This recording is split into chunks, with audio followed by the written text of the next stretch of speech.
podcast for those who suffer, which is everyone. It's a space where we can speak honestly about what it feels like to be in desolate places without losing hope. Welcome to In the Thicket.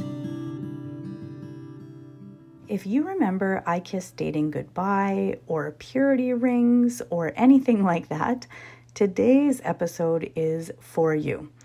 Definitely something that was kind of a millennial/Gen X thing. Purity culture contains lots of things that really didn't serve us well, or maybe still don't serve us well, and then some things that were great and beautiful. So we're untangling a lot of that today.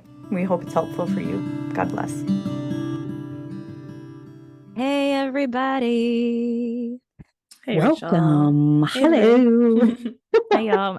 My name is Rachel. Welcome to In the Thicket. And I'm joined by my beautiful co-hosts, Erin. And Nicole. Yay. So yeah, if you've been a seasoned listener, then you know us. And if you haven't, this is us. Welcome.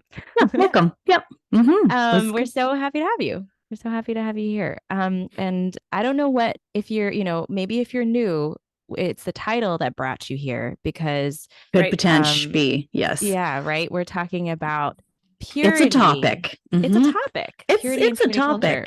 Yeah. and it's a really important one, actually. I'm excited to dive into it because I feel like at least, okay, I'm a millennial, and I feel like if you're a millennial, you've definitely been impacted by this. I don't know about the next, about the iGen. I don't know about the next sort of maybe or iGen. Yeah, Gen Z. Yeah. Sorry, I don't know what they are anymore. I'm like, I don't even know if I'm a millennial. I think I might be a Gen X. There's actually like a Gen. It's like Xennial. Like if you're like basically between a Gen X and a millennial. That's me because 1980 that was my birth year, so I'm an Xennial. There you go. See, I'm just exceptional in every way. Exennial. Exennial, exceptional. Exceptional. That's right. Yeah. So, I mean, it'd be interesting if you're a Gen X person, maybe to hear this conversation to see if there's a way in which you're kind of like, oh yeah, that's a thing that I've experienced. But definitely in millennial life, it was a big thing. It was a thing. Mm-hmm. Yeah. But before we dive into that, how are you guys doing? We're in October right now. We're recording. It's the fall season. The foliage is beautiful. How's everybody doing? Nicole, how are you? I'm good. I'm good. I have one of those fall colds, and I had a really funny thing yesterday, and it's not COVID. I did a test and everything. And it's the kind of thing where I feel fine, but by the end of the day, I'm like losing my voice and just like coughing. But yesterday I was teaching a class and my poor student. So I came in and when you all of a sudden you get that little tickle and you just know like, oh, like this is not going away anytime soon. Yeah. And so I was like teaching this class on like rhythmic auditory stimulation and like central pattern generators in the spinal cord and all this stuff. And all of a sudden I just start hacking and coughing and I just like, I couldn't stop. And I was like, sorry guys, like just a minute. And I like left the classroom and I went like drank some water and like tried to stop coughing. And I came back in and I was still coughing, so I threw a mask on and they're all just looking at me kind of like, are you dying? What's happening? Like, or just a bit confused. Like, I think they wondered like, is she joking or like what is happening? It was so dramatic. They were just so dramatic and like totally unlike me. Like I'm not, I don't know. I don't think I'm super dramatic in my teaching most of the time. So they just look confused. Anyway, it was just kind of funny. And then eventually I stopped. So I just kind of like cough. Yeah, and this thing, and like we have to use, like the auditory and motor systems are and just like kind of teach neuroscience while in between coughs. So it was kind of funny, but at least funny for me. Hopefully they were too traumatized, but I was wearing a mask, so hopefully it didn't scare them too much. Anyway, so that's how I'm. That's a little snapshot of how I'm doing. But I'm it's good. Things are just plodding along and. Yeah, I feel I'm twinning with you on the flu and this cold. I definitely caught, like, I had a cold for a week and I was just like sniffly and congested. And then all of a sudden this week, like Tuesday night, I was like major fever zone, just like fevers all night. And then I couldn't go to class. And like, I just kind of emerged for the first time in a few days back into the world yesterday a little bit. And I was like, I'm still not 100%. But it's like, sometimes sickness is like makes you rest. And I found that happen. I just was in bed for 2 days, which was actually really nice. Right. I always think of that, like Psalm 23, right? He makes you lie down. Whenever I get sick, you're like, oh, this is that's funny. Totally what happened. Yeah. The cough thing, I feel like is like, do you ever feel like, especially if you're in church and you feel the tickle and you're like, no, and then you just like suppress it until you could have just had a normal cough, like, and then it's like done. But then because you've suppressed it so much, like you need to like either go outside or you're like, it's like a monstrosity. Like it's a it like explodes. It's so funny. Out of where you can't like, and where it sounds like you're gonna like throw up on the like it's so. Anyways. Yeah. Well, and your brain can do weird things where you're like, I don't really have to cough. I can just like mind over matter my way out of this. Like I can just will myself not to cough, right? I can do that. I can do that for a while, and all of a sudden you're like, I can't do it. This is real. I'm actually sick. Yeah. The mind over matter thing is crazy. Sorry, I was just good because I read an article the other day about a guy who was like mind over mattering it and almost died because he was running a marathon and he just mind over mattered it to the point where he ignored every single thing and then just passed out and his heart stopped and then almost. Oh my gosh. Well, that's very disciplined. I don't think there's some balance. There's some balance because there is our minds are powerful and there's a lot of things that our minds can do that it's great and it's helpful. True. But then it could gotta. There has to be, you also have to listen to your body at some point too. Yeah, actually, and we will totally get into purity culture in 1 minute. I'm like on this subject of mind over matter. I was watching this random YouTube video. Also, okay, I have to tell you guys this story. So, okay, I was watching a random YouTube video a while ago about this guy who like interviews CEOs or something. It's like kind of a popular YouTube channel, and it's just whatever, kind of entertaining. And he was interviewing this one woman, or like it's called like the mind of a CEO or something, but he interviews all these experts basically. He was interviewing this one psychologist who was talking about how there was some kind of study, I'm probably going to butcher it, but some kind of study that showed it was like weightlifters where this one set kept doing their workouts like every day. And this other set like was doing their workouts, but also, or maybe even not even doing their workouts. Or maybe neither of them were doing their workouts. And one of them was just saying every day, like, I am building muscle, like just like kept like said that. And they literally grew muscle at a measurable rate, significantly higher than the test group, than the group that did that. Okay, but actually there's another explanation for that. Okay, what is it? Okay, so it's not mind over matter. It's called learning consolidation.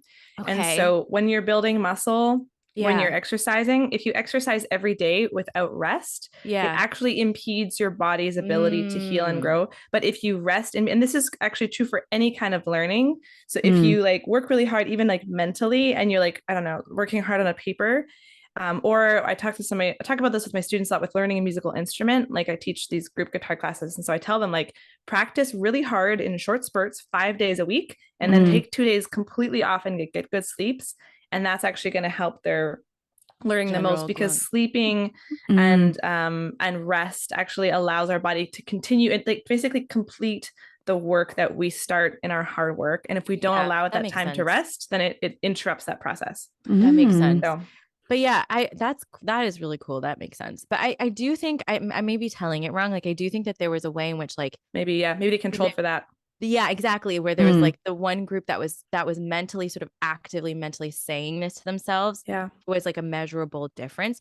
But that also maybe it's just related to like, we kind of don't understand our minds as like very integrated with our bodies. Like they sort of feel like something separate. We think that they're sort of separate, but it's actually more.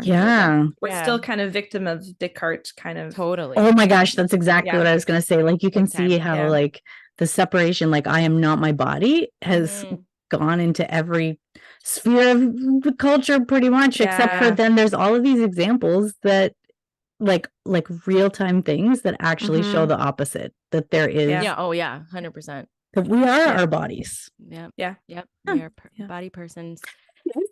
Giving you a theology lesson for that was a fun tangent. So purity culture.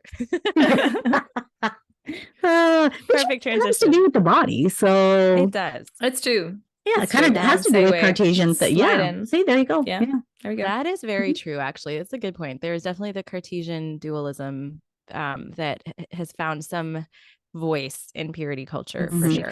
Could you just recap what Cartesian dualism is, just in case people are not familiar? Yeah, that's fair. Oh yeah, Fair. we were like Cartesian dualism. That's not really what we don't talk like that normally. So yeah, we're talking about the philosopher Descartes, who basically his philosophy created in our culture a sense of it, which our minds are separate, are like their own thing.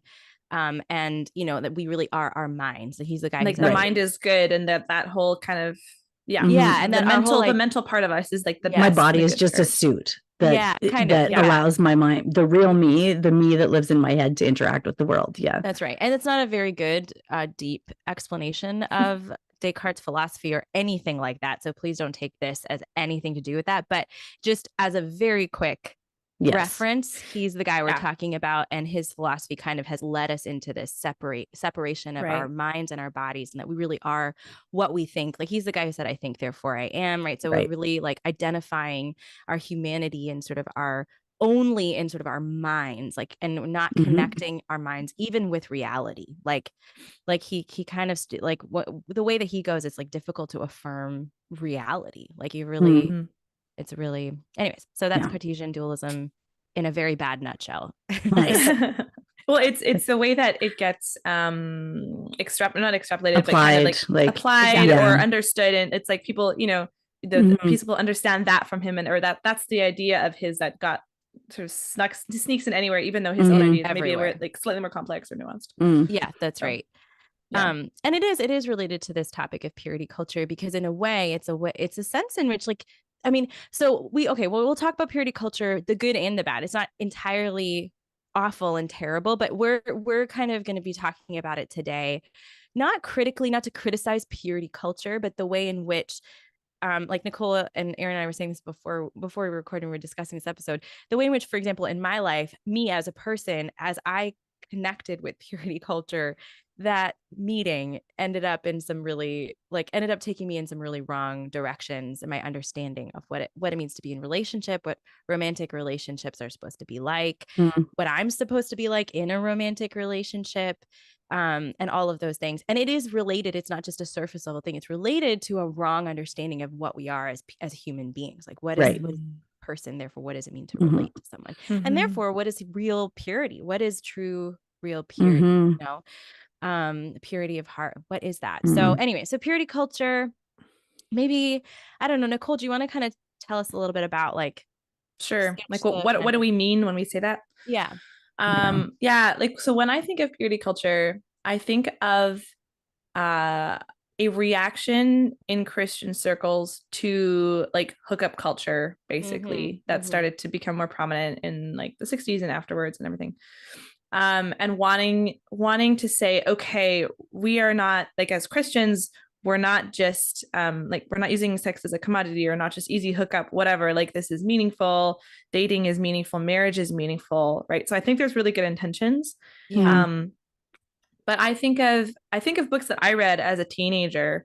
Like I Kissed Dating Goodbye. Was, I think, a really key one. And where the Josh McDowell or something. I don't remember. I think that's right. Anyways, that's right. And he's since kind of like sort of recanted a bit. Recanted the book. He's divorced. He's sort of left Christianity. Like he's really struggled. And so that book was, you know, talking about how dating. So there was the common analogy where, like, in dating, you like meet somebody and you get really invested, but then maybe you're going to break up and you're going to end up in heartbreak. And therefore we want to avoid the heartbreak. And so instead, let's date in a way so that basically you can avoid the heartbreak, and just like, and they used the term courtship, I think, was revived, where, okay, it's less about you dating exclusively and outside, but actually now you're spending time with each other, but in the presence of other people, and having really, really clear physical boundaries and stuff. So different other things that became popular were like a purity ring. So like wearing a ring that has, you know, inscribed in something that says, like, basically that symbols like you're not having sex until you get married.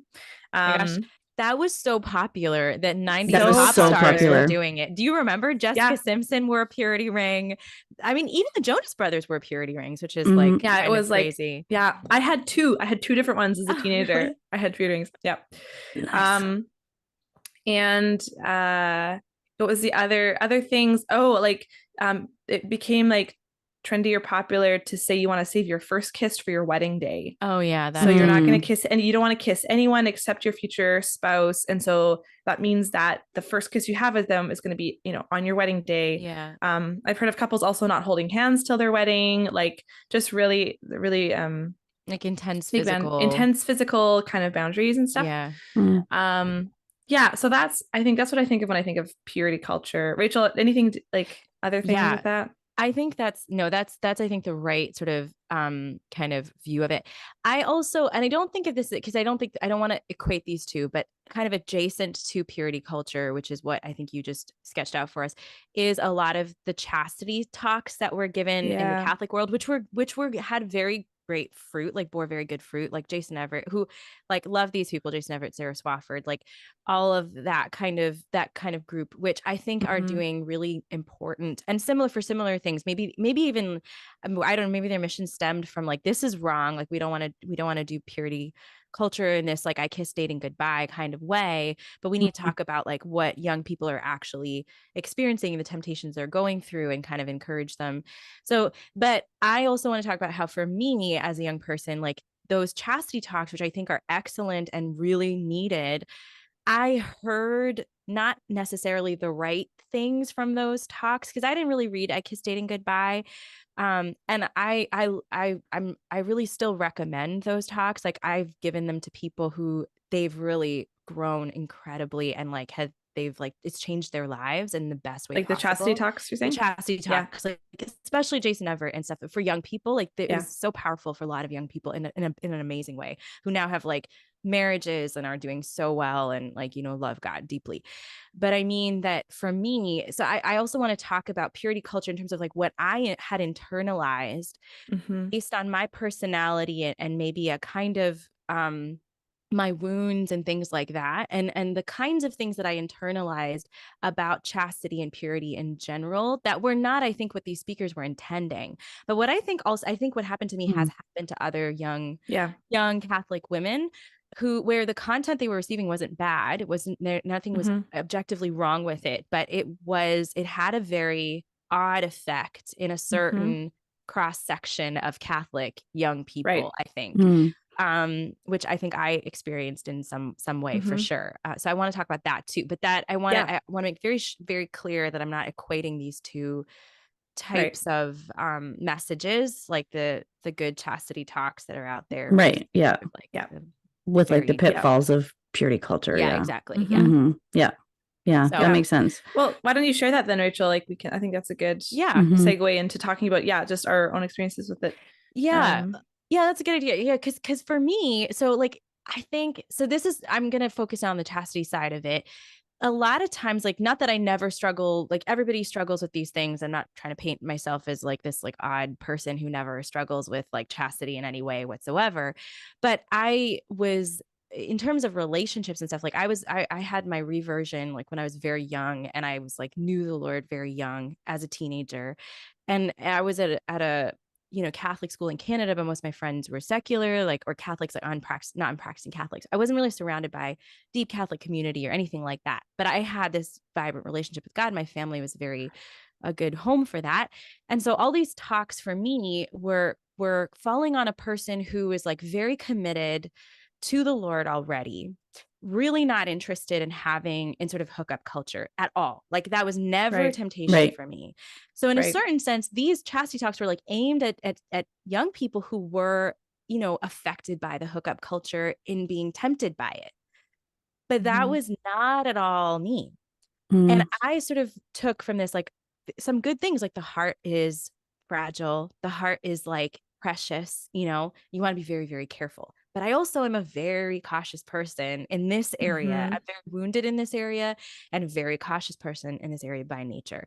So what ended up happening was it was effectively like shutting down. Like I didn't even know how to connect because I was like, I can't do it. Sort of what happened was I sort of took chastity as any, like, it became impossible to connect with someone because I was like, if I connect with them, am I being emotionally unvirtuous? Am I leading them on? I don't know how I feel about them.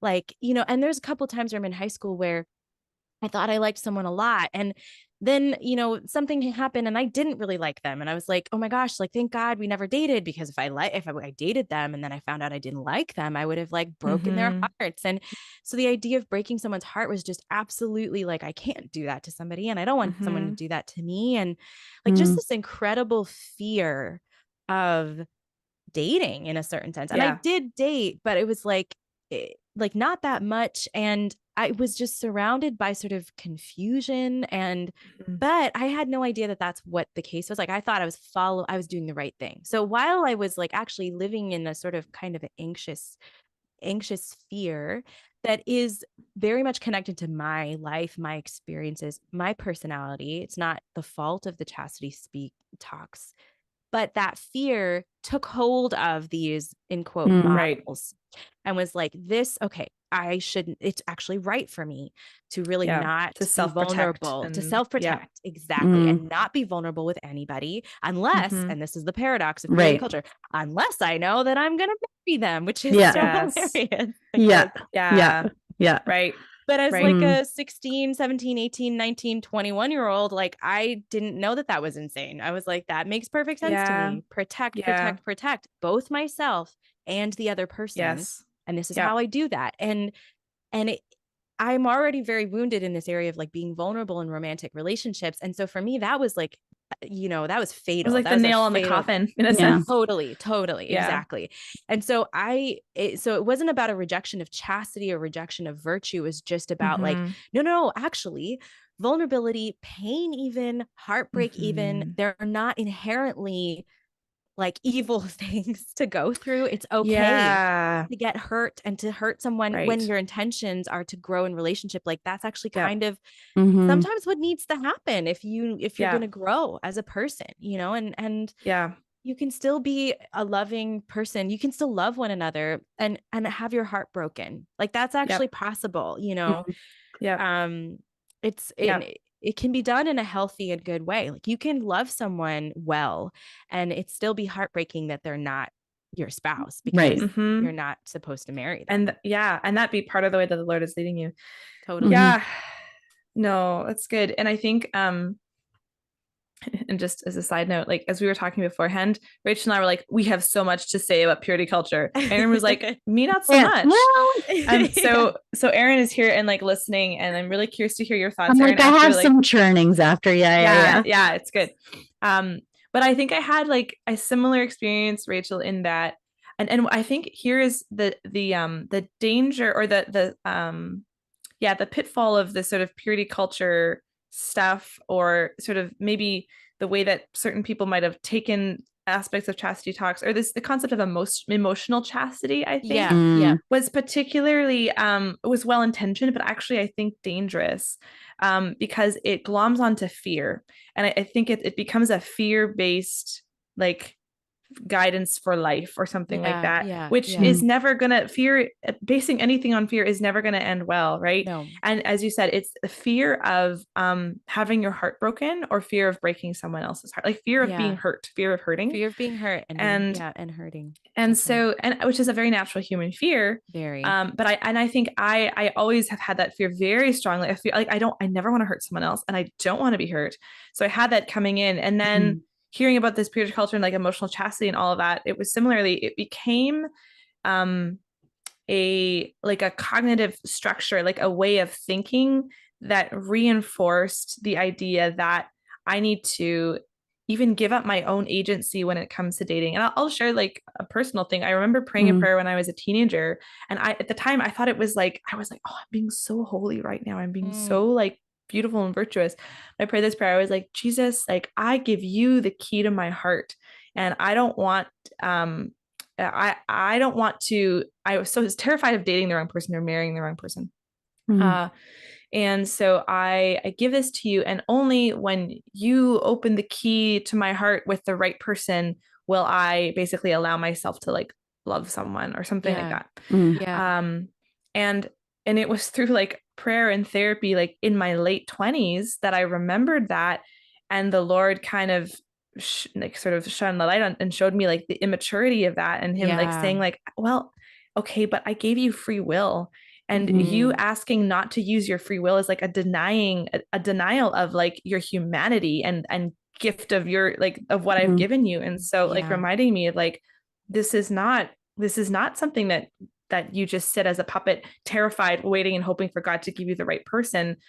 Like you actually have to go and be engaged and be vulnerable and all that. So so it took me a long time to kind of, I think, in a sense, recover from that. And of course, God works in good ways. And then, I think the Lord would have healed me earlier if I needed healing. But as it was, the timing worked out so that I could meet my husband at the right time when, he was in the right country and all that kind of stuff. So it's good. Right.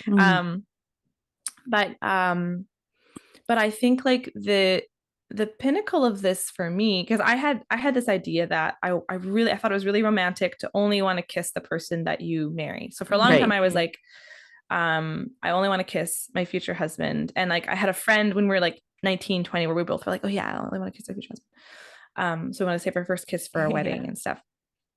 So which can I just say, according to some of the videos online, is super awkward.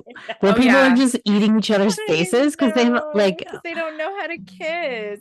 Anyways, yeah, and I will say I know one couple who did choose to save their first kiss for their wedding, and it was for different reasons in purity culture, and for them it seems like it was like a beautiful and healthy thing, and and it was a different context. So I'm not saying that as a thing is bad. It's just that if it comes from a place of fear and self-protection and sort of like an immaturity in a sense, it's like an immature desire, not like a anyways, it can be good for some people, be good for some people. So but anyway, so I'll tell two stories of one, how I think period culture affected me hurting a friend, and then how it also affected me.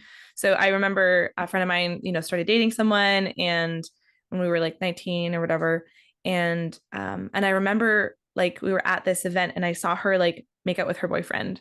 And I just felt so like, oh my gosh, like we were both gonna save our first kiss for like our wedding. Like, what is she doing? And I remember we were like having a sleepover, and I just like asked her about it. And I kind of like well-intentioned kind of like was like, I don't know if you should be kissing him. Like, you were like, because there was a lot of factors to that where I like, even just like in the way that my family watched movies or different things like that I like, in a sense, I viewed kissing as like almost like bad or immoral or something like that. Like impure or something. Impure, and I remember her crying and not really having anything to say. And when you've just created a really big rift in your relationship with someone. And that's what it felt like. And it was just, and it was, and I didn't even, it was only that feeling of like, oh my gosh, like, I don't think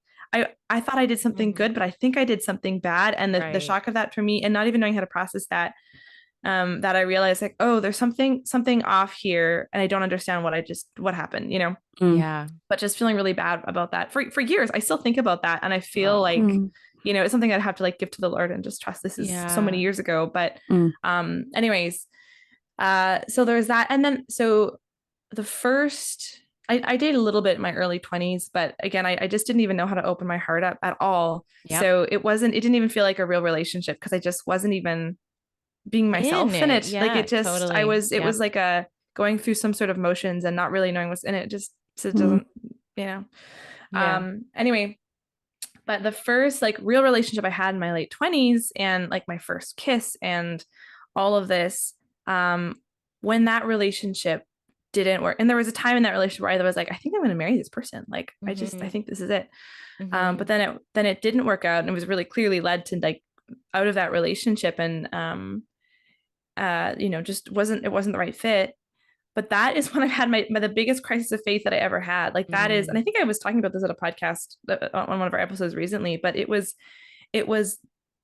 that purity culture had set me up with a certain expectations for how God was supposed to move in my life. Right. And because, and that, you know, the first person I kissed, well, then that means for sure he's going to be my husband, because that's how God works. If I'm doing everything right, and I was doing everything right according to purity culture, and I was saving myself, and I was guarding my heart in like, and I thought that was a good thing. Actually, it wasn't, you know what I mean? I was doing all these things, and I have never had a moment where I've had, it was one of the strongest moments where I doubted my faith. I doubted the Catholic Church. I doubted the existence of God, like very profoundly, because I was like, everything's a lie. Right. So that's a bit of a scary reaction, you know? Yeah. And that's just like setting up when we try to take people's free will and agency and vulnerability out of the equation and just say, well, follow these sets of rules and everything is going to be fine. I think that's becomes dangerous. So anyway. Yeah. I want to hear, Erin, also what your thoughts are, because like it's just you're like humming, you're like, and I'm like, oh, Erin, I feel like Erin's like, you wackos, like, yeah. It's true, because I don't like. I mean, I know you, and I don't think this is something that. But anyway, I'm interested to hear what you have to say. But I think this is why I brought up, like, it's also personalities, because the emotional virtue, emotional chastity thing is like, it's really helpful if you're the kind of girl or the kind of guy who's like that. It's not natural at all for you to guard your heart. You're just like, I'm just gonna give the whole thing away, or like, you're like, you know, you're just sort of like, that's your personality. Then this is really helpful. You're like, because it's sort of like the St. Thomas thing, you know, it's like, it brings you to the medium, which is like an appropriate amount of vulnerability, right, to the situation, to the relationship. Yeah, exactly. But because of who I am and who you are, Nicole, it's like, like, it was like telling, like, it was like my heart was already in a sort of in a safe, in a vault, in a box, castle, in a, you know, in a secret room with a moat, and there was two and an invisibility cloak over it. Right. Like, and then people were like, and now guard your heart. And I was like, okay. And then I grew a forest, and there were thorns, and there was like a and then we moved on top of a mountain, and I was like, and then we like moved to a different planet. Exactly. This is hilarious. Yeah, I was already guarding my heart. Like, and for me, that is the most natural thing in the world, to guard my heart. Like, you don't have to tell me that, which I know now as some slightly more mature adult. I'm like, you know, I actually do that naturally. So that was not the message that was, and so this is where I think like, you know, it's helpful when I mean, Erin, you and I, and even in Nicole, in parts, like, we've all worked with young people. I feel like we need to know our young people really well and be like, yeah, this person just needs to actually be like, yo, get the heck out there, take some risks, and like go kiss date a couple of people. Like, you know, just like be a little bit like, be a little free, like be a little bit more free. So you know who gave me good advice? You know, it was my grandfather. Oh, that's awesome. Shout out to my grandpa, Frank Cosentino. I love him so much. That's amazing. He's one of the most humble men that I know, and very like, you know, doesn't necessarily say a lot all the time.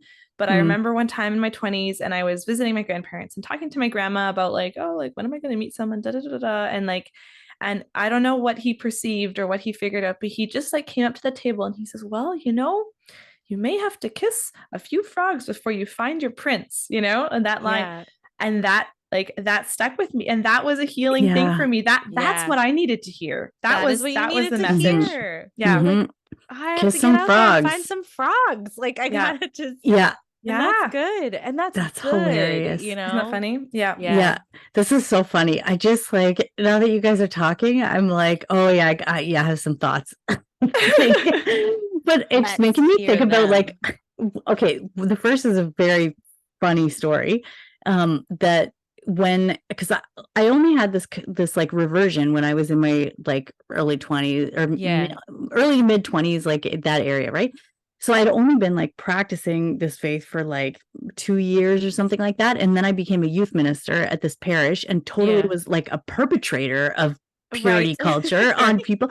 Because they already had this program set up that was like chastity club for guys and chastity club for girls, and then the guys would do an honoring thing for the girls. Like, even we did that in Net Canada, where the guys would like have honoring nights for girls and like make which is nice. Which is nice. Like, and then there's also this weirdness to it. Anyways, So I remember at the girls, like, so for the end, the girls would do their thing, and I think it was called like Alabaster Jar. We even had like a song from some girl. I know what you called Hillsong, Lady Brooke. No, this was a different. It was like it was like a girl who later came out as gay. And then she had anyway, so it was like this whole anyways, whatever. Jennifer something. Yes. I don't know. Yes, Jennifer Knapp. That's exactly it. She also her music was so cool. I remember this is like her music was back so to, like, cool. The 90s. Yeah. Yes, anyways. So cool. Yeah.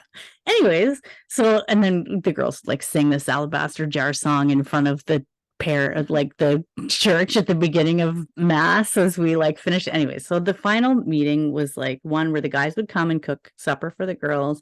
And then the girls would have this whatever, they'd have like roses for the girls. It was like so cheesy. And then the girls would get purity rings. Like it was so cheesy.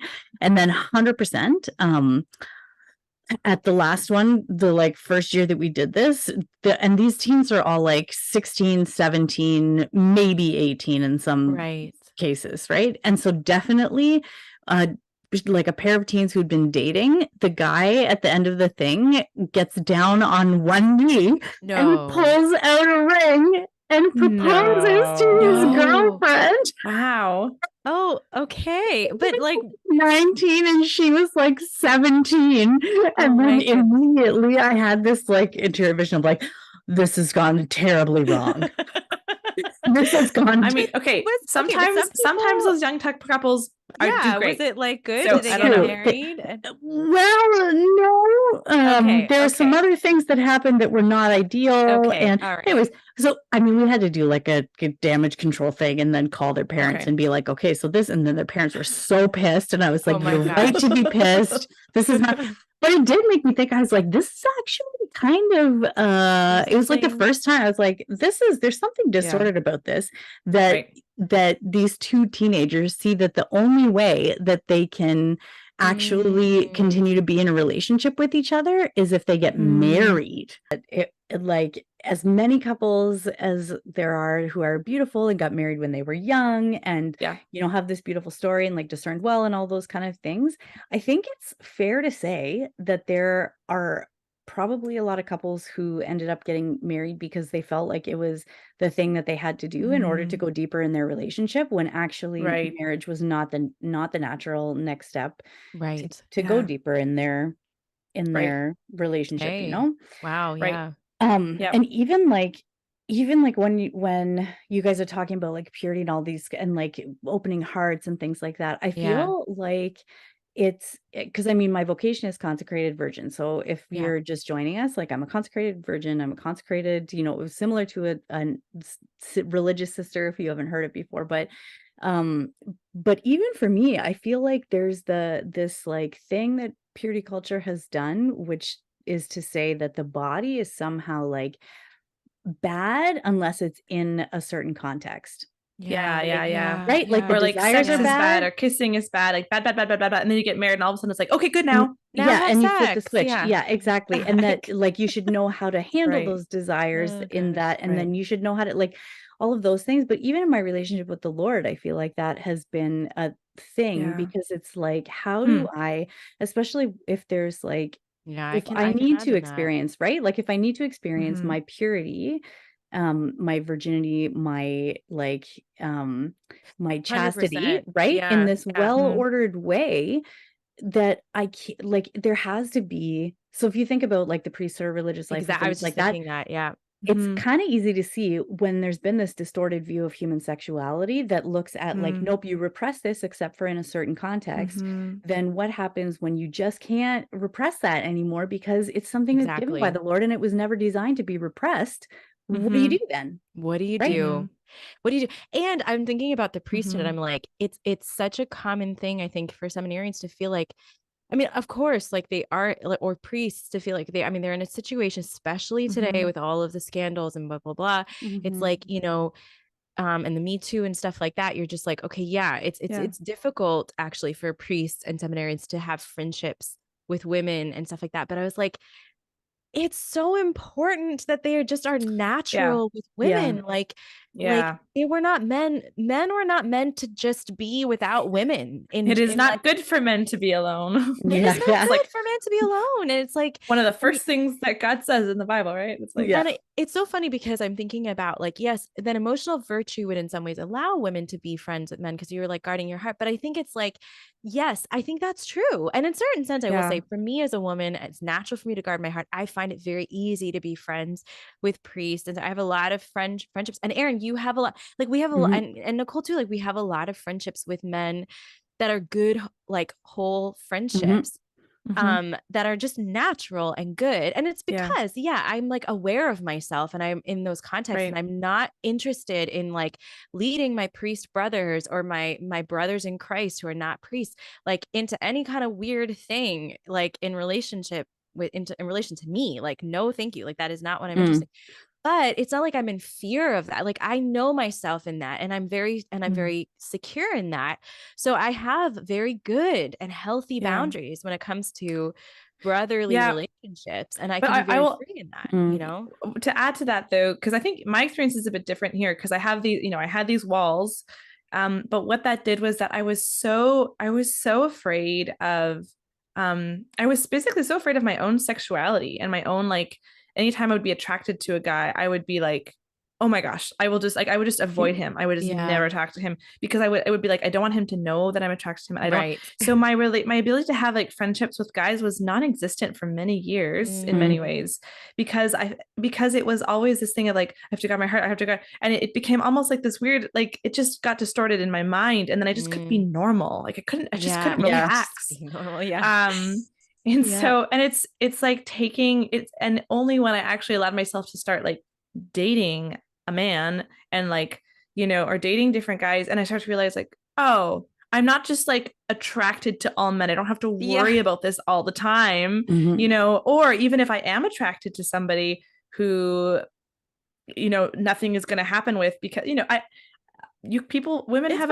you can be attracted to a priest or you can be attracted to whatever, right? Like it's going to happen. And realizing like, oh, I can just act like a normal human and not be flirty. And then it's fine. Like I don't have to be afraid of the emotions or the feelings that well up. I don't have to try to press those down. It's just a matter of how am I going to act? With them. With that, with these people, you know, if you experience an attraction. And I do think that like, you know, it comes down to, it's kind of what you're talking about, fear versus the invitation. Like what is like purity and chastity are supposed to be invitations to something good. Like in actuality, a heart that is pure, a heart that is chaste should be the most free, the most open, the most willing to be vulnerable, the most totally. Oh, so I need to cultivate like that type of heart, not a heart that's caged, but which is honestly, because of my personality, because of the intersection of these things in my life, has been hard work.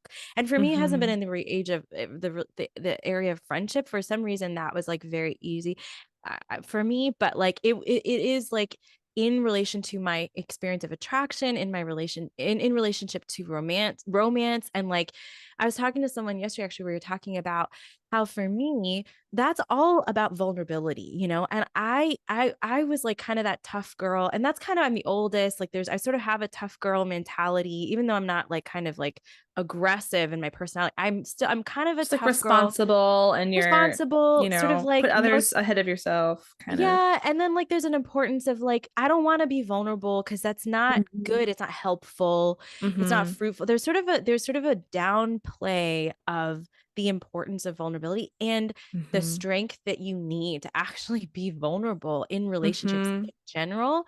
And so it's really hard work that I now have to do to like push myself to be open and to be vulnerable and not be afraid of that, because God is with me. Like, so there's this idea, right? That purity, that the wrong kind of sense of purity culture is saying that like, well, once you do that, you're leaving the safety net of the grace of God. And you're like going into your own, in quotes, like carnal desires or whatever the heck, like however you want to think of it.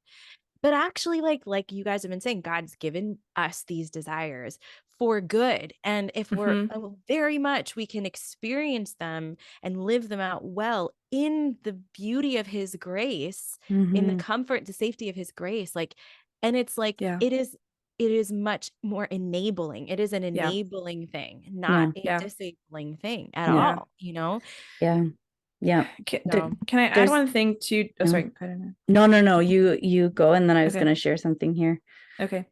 Well, I'm just thinking about too, like in dating relationships, the big question that so many couples have is like boundaries, like physical boundaries, right? Because that is important, right? It is, totally. But just realizing like my own experience in different dating relationships, like so different combinations of people, and then different, like looking at other couples and realizing that, oh my goodness, every single combination of people is different. Every dating relationship is different. That's so true. And there is no, besides like being committed to, not having sex or not getting overly aroused, like that's going to look different for everybody. And I feel like what purity culture wants to do is sort of what is give a set of rules. Be like, well, if you just follow these rules, you're going to be fine. But what that does is it takes away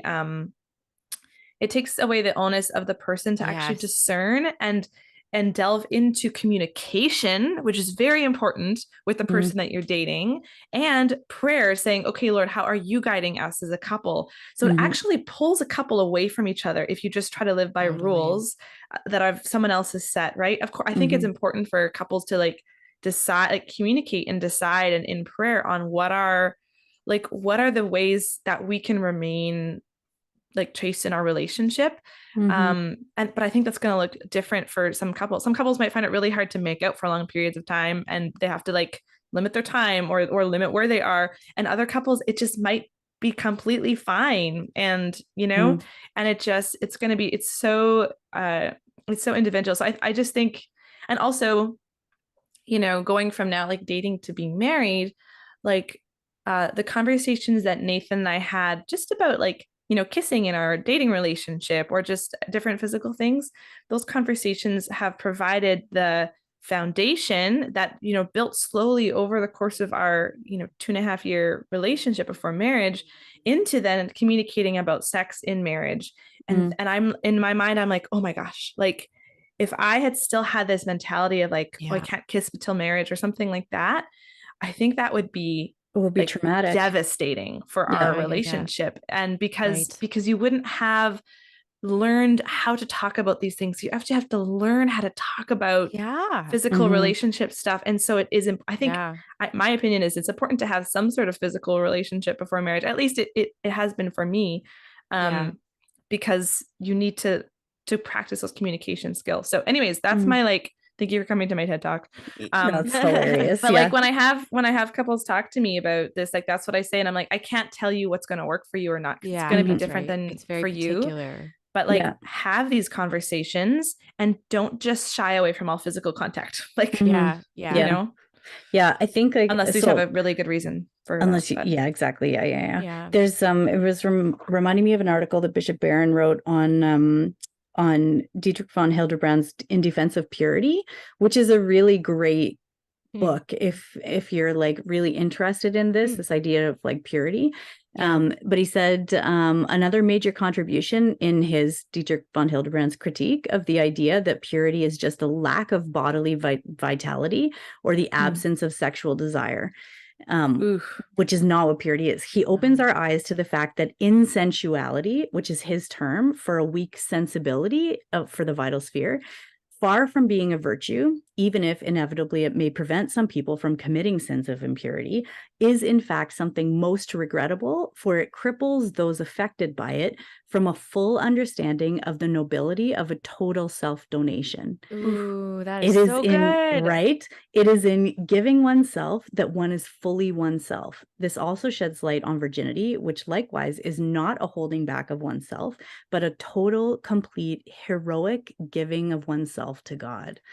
Oh my gosh, that's so good. Isn't that amazing? It can't really be heroic. It can't be heroic unless you acknowledge the good that you are giving up, unless you know good that you're giving up, which is like this desire to be in spousal relationship with another human being, which we all have, which is natural to us. And actually that's so beautiful. I mean, I love that language of like the nobility of self-donation, like the nobility of it. There's a nobility to this reality. It's like, it's not just animal, it's not bestial, it's not just carnal, it's like an integrated, noble, like not reality. to be afraid of our desires that God has put there. You know, there's a story that so Rachel and I are both part of Communion Liberation small groups, which is like a lay ecclesial movement in the church. And somebody was telling this story, and maybe I told this on the podcast. Well, anyways, I'm going to tell it again. But so there was a case where Father Giussani, a priest, came to him, and this priest said, like, okay, he's been a priest for X amount of years, but there's this like woman in his parish that he's gotten to know, and he's in love with her, and he's feeling terrible, and he hasn't done anything about, like, he hasn't like gone and slept with her or whatever, but he's in love with her, and he's been feeling like, and this priest was just feeling so terrible that he's fallen in love with this woman, you know? Yeah.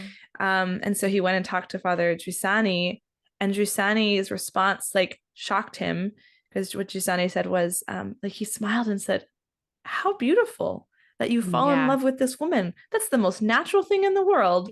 And he said, and you're a priest. What must God be doing here?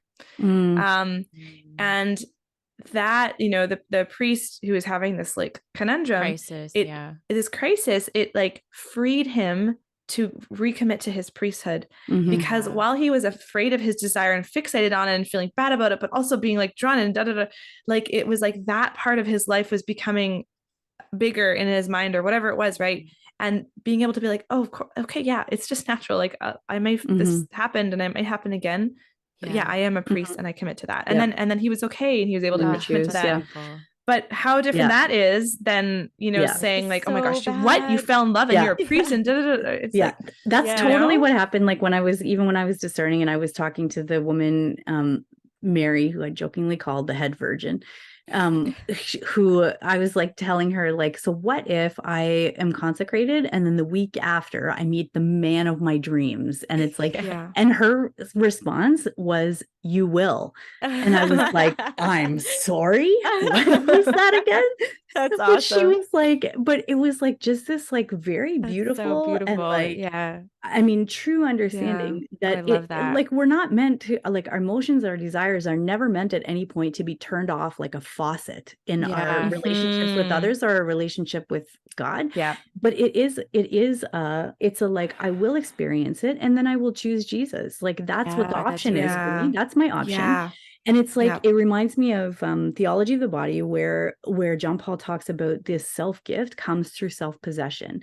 So we need to possess ourselves in order to give ourselves away in love. And that means an acknowledgement and like a realization of the desires that we have, and when they're present, and how they need to be directed, or how we can how self-discipline allows us to take those desires and then propels us to give ourselves away in love to other people, right? Which is very different than repression. It's not, it's the opposite of repression. Exactly. It's a channeling of those desires into the proper forms, right? Because we can't selectively, that's the thing, right? Is like, we cannot selectively numb our emotions. We cannot selectively numb our desires. And it's nuanced, that channeling, because I'm thinking about that priest who fell in love. Like, maybe God was calling him to spend time with this woman in whatever way he was, by directing her or like whatever. And he could have gotten into the habit of being like, well, oh my gosh, like, I'm falling in love with her, I can have no contact with her. Like, that's the only way that I can avoid, you know, that I can choose Jesus. The only way for me to choose Jesus in this situation is by completely cutting myself off from this woman, which is for some people maybe what needs to happen, but not for everybody. And it's like, sort of like, it's the rules thing again. It's like, you know, the rules we need them. I'm not saying we don't need any rules. I'm just saying, like, we need to let God guide us, actually guide us, and be vulnerable to the Lord, to be like, what are you asking of me? And trust that he will give us the strength to do what it is that he's asking of us, which seems kind of impossible to us, you know, but it's not. It's possible in him. It is so, so possible, and so beautiful, and so much more beautiful than if we just kind of close the door, because that's the easy way to ensure, you know? Right. Yeah. And it can get, we talked, you know, in the episode on Catholic guilt, we talked about guilt and shame, and how I think it comes in here where it's like, okay, and I feel like this is something I'm personally learning and working on myself, of like, whatever experience and my reactions to different events or circumstances or whatever it is, like that's just what happened. Like that's normal. It's just what happened. And that's just what happened. Like, and that's the reality. And, and so, and then I can choose what I do with that. But where I get caught up is if I'm like, oh my gosh, I like feel this way about this circumstance. And now I feel shame that I feel that way. Right. And that becomes like, shame is like a little block to action or doing anything. Right. Mm-hmm. And so being able to be actually honest with ourselves of like, oh, I'm attracted to this person, or I am feeling this way, or I have this desire, like, okay, all right, this is the reality. Acknowledge it. Yeah. So now, and then you choose what am I going to do with this? Right. That's right. Mm-hmm.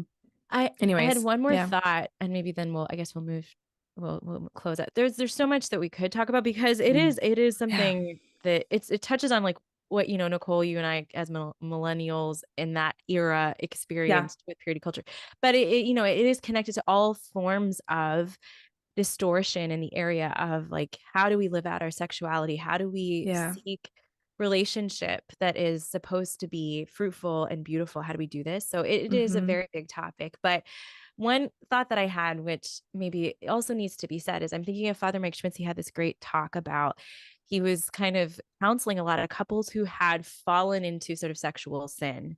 And his counsel to them was, I think, also very good. And I'm trying to see how that ties into what we're talking about, where he was like, avoid the near occasion of sin. Because like some couples, like he gives the example in the video he talks about, he's like, you guys, like you're driving home and then you're spending like half an hour making out in your car, like that's probably not going to really help you guard your sexuality. And you know what I mean? And it's like, again, with what you were saying, Nicole, it's not rules, but it's like, be really committed to the call of chastity. Be committed to that. Don't be committed to sort of like this false set of rules, but be committed to the call of upholding your dignity and the dignity of this person that you care so deeply about. And don't be afraid of them or afraid of it, but be committed to that noble good, like, and trust that God's going to help you, and keep that, let that commitment like draw you forward in your relationship with each other.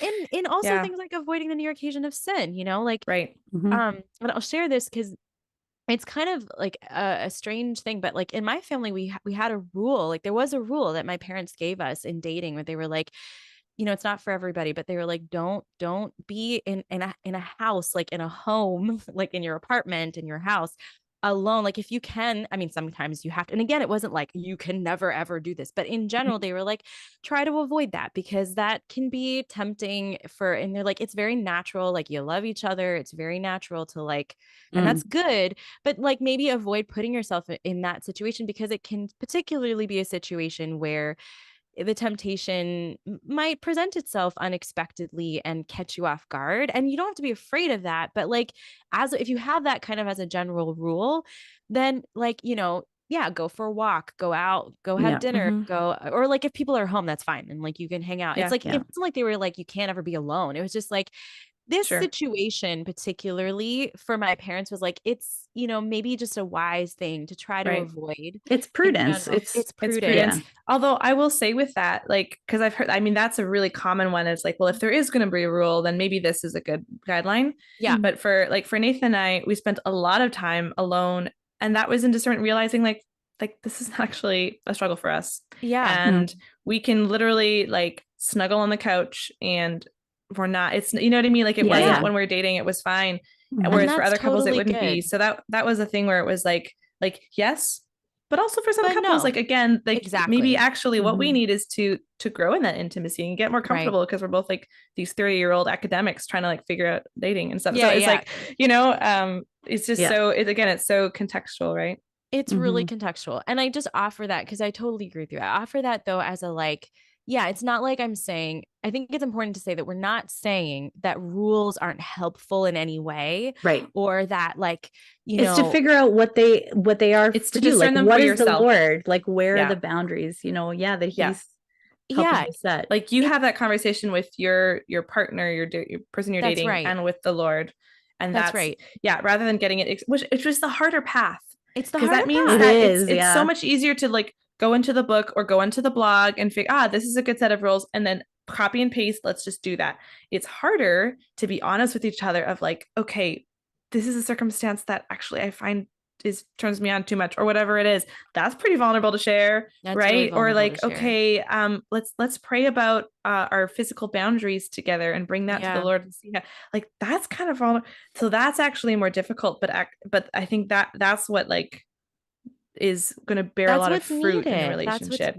And chastity is a goal. Like that is a goal. It's still a goal in marriage. Like it's always a goal. So reach for that goal, like in a really whole and good way. And don't be I think like this is the thing. Like, I think, you know, in some ways, like you were saying, Nicole, like purity culture can breed complacency in this. Like it actually can breed complacency in, because like it's not about chastity really at the end of the day, the kind of the negative side of purity culture that we've kind of highlighted. So chastity is the goal. Like love is the goal. Like the Lord is with us in it, not fear, you know, and rules are great, but they're not God.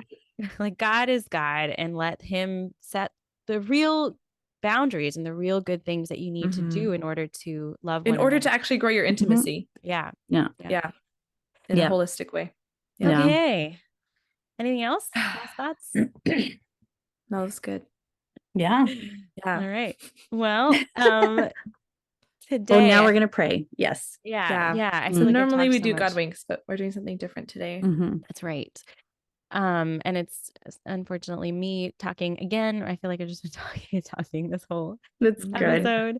But actually, so today we are, instead of God winks, we are praying for a friend of ours, Leon De Silva, who is a family friend of mine.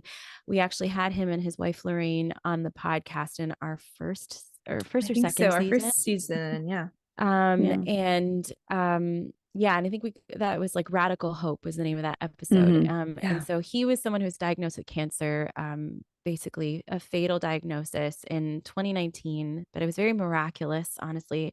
His faith and his wife's faith, really, God just gave him so much more time. He fought so hard, but the Lord really blessed that fight with so much more time. And, but unfortunately, you know, in the Lord's time and in sort of a very peaceful and beautiful and holy way, he passed away this past Sunday, and today was his funeral. And so we thought, you know, given the fact that he shared so much with us and Lorraine shared so much with us, that we would just pray for him today together. And so maybe if you're listening, you can join us in prayer for his soul. So we just and we can. Can I also? Maybe join if there's any listeners who maybe, you know, recently lost someone too. We'll pray for them. Yeah, we'll pray for yours too. Yeah, and if you want to listen, it's season 1, episode 23 was the one that we did with them. Yeah. And it's funny, you'll hear it. He's like a very feisty kind of guy, and he's like, you know, he's like sort of. I remember he was talking about like very, you know. Like I'm not even gonna dignify it with the C word. Not even gonna say it. I'm not gonna say it. I'm just gonna, you know, and that was his personality, and God really, you know, honored him in that. So it's really beautiful. Okay. In the name of the Father and the Son and the Holy Spirit. Amen. Lord, I just want to offer up Leon to you. We know that you love him so much. He is your son, and we thank you for his life. And we thank you for just the ways in which he was a witness to many people, and his family was a witness of faith to many people. And we also pray in a very special way for his wife, Lorraine, and his sons and their whole family. And we also pray for any of our listeners who have loved ones who have passed away, for their consolation, Lord, that you would be their consolation, and that you would take their loved ones to be with you always. And that you would just give us all the grace to know your love and their presence in a new way. Eternal rest grant unto Leon and all those who have passed away in this year, Lord. Thy perpetual light shine upon them. May their souls rest in peace. Amen. Amen. In the name of the Father and the Son and the Holy Spirit. Amen. Yeah. Which is kind of a thanks for praying, Rach. And it's like a segue into next week, because we're going to be talking more directly about grief and the experience of grief.